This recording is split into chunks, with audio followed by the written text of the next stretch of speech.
Gracias por estar con nosotros aquí en Por la Mañana en este miércoles 27 de diciembre.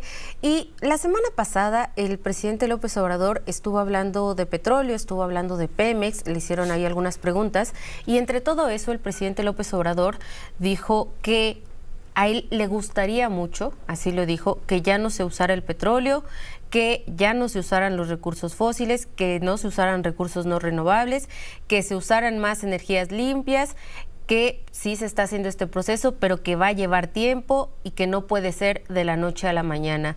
Eso dijo el presidente López Obrador y justamente por declaraciones como esas es que buscamos hoy al coordinador de energía del Instituto Mexicano para la Competitividad, del IMCO, Óscar Ocampo, porque pues lo que dice el presidente López Obrador es que a él sí le interesa que se utilicen energías renovables, pero ¿qué tan cierto es esto en los hechos? ¿Qué tanto está haciendo Pemex para que esto sea una realidad? ¿O qué más podría hacer Pemex para que sea una realidad el que ya no se utilicen los recursos fósiles? Óscar, buenos días.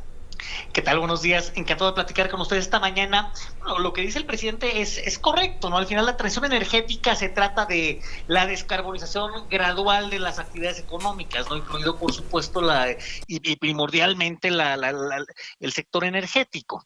Ahora, ¿qué está haciendo Pemex específicamente? Pues la realidad es que no está haciendo si comparamos a Pemex con sus contrapartes internacionales, pues no está haciendo mucho, ¿no?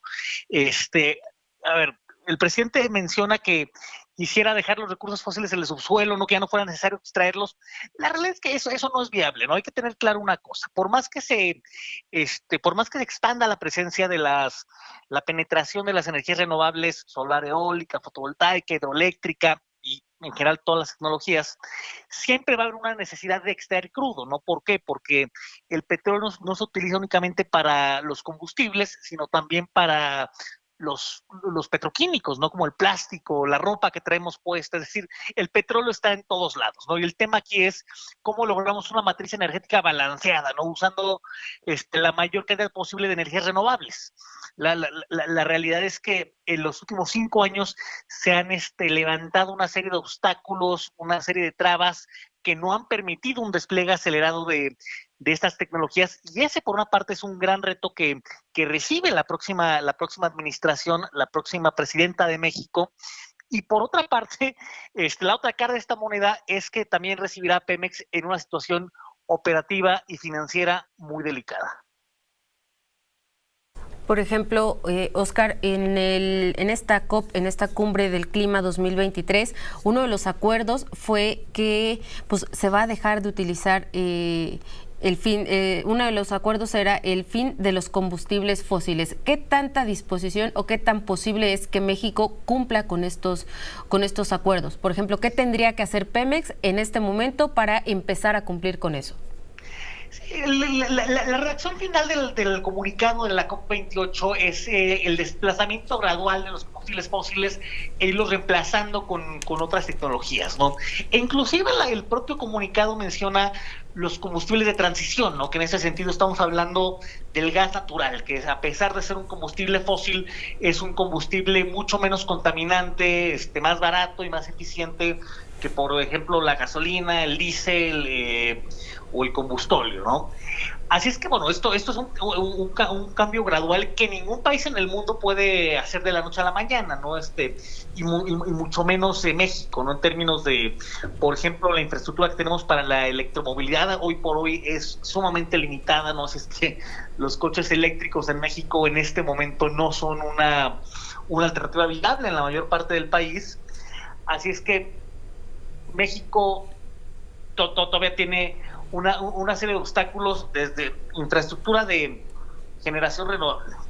Siguiente paso, infraestructura de transmisión eléctrica, ¿no? Para mover esa energía.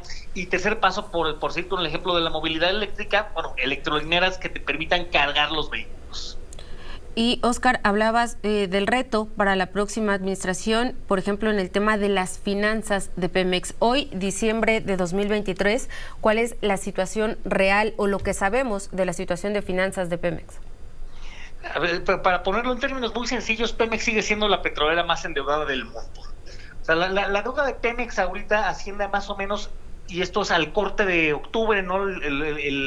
tercer trimestre del año pasado a 107 mil millones de dólares.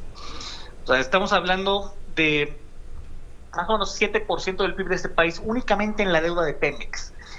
Y esto obviamente en un contexto de finanzas públicas presionadas por una parte y por otra parte de tasas de interés elevadas, ¿no? Así es que las amortizaciones que tendrá que absorber la próxima administración no son nada triviales, ¿no? Y ese es un reto bien importante.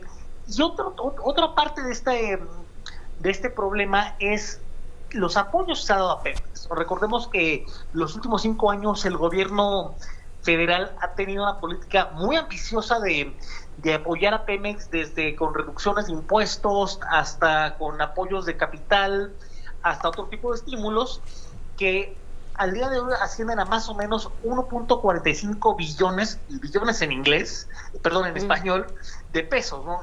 Los cuales no se han reflejado en una mejora de la situación financiera, en una mejora operativa de Pemex. Así es que la siguiente administración va a tener que seguir con esta política de apoyos. Lo tendría que hacer de una forma más estructurada, más transparente, más predecible para los inversionistas, pero va a tener que seguir con esta política al mismo tiempo que implementa otras medidas de reformar a Pemex, ¿no? Porque claramente apoyar a Pemex sin otro tipo de condicionantes no ha rendido frutos, y ahora el gran reto es, bueno, cómo reformas a Pemex más allá de los apoyos, ¿no? Y eso es algo que tiene costos políticos, es algo que tiene costos económicos y es algo que tiene costos sociales, ¿no? O sea, es que ese es un tema bien delicado que va a recibir el próximo gobierno. ¿Dirías tú que es uno de los retos más grandes que va a tener la próxima administración? Desde el ángulo de finanzas públicas, quizás el más grande.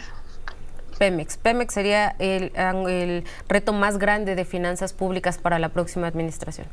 Así es. Pues muchísimas gracias, Óscar Ocampo, coordinador de energía del IMCO, el Instituto Mexicano para la Competitividad, por este análisis de lo que pasa hoy en Pemex en materia de finanzas y en materia de generación de energía, y en este país sobre todo del paso a una transición energética para poder ir dejando de lado los combustibles fósiles, irnos más a las energías no renovables, a las energías renovables. Muchas gracias, Óscar.